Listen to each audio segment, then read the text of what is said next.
I'm Farley, if you can't read, and I'm here to talk about the NRS Vigilante, every kayaker's and cowboy's best friend. This cable lock is a great add-on to everybody's gear list.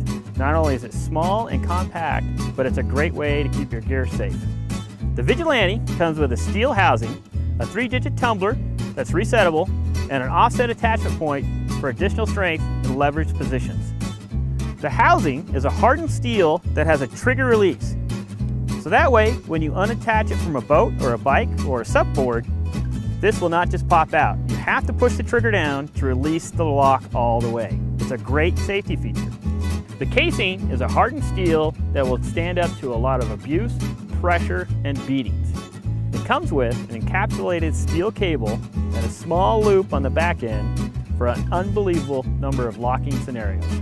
The Vigilante comes with a 10-foot cable that's compact in design, but still great for locking down bikes, kayaks, supboards, or whatever you need to within legal limits. Most thefts are crimes of opportunity. Prevent that opportunity and get the NRS Vigilante for your kit.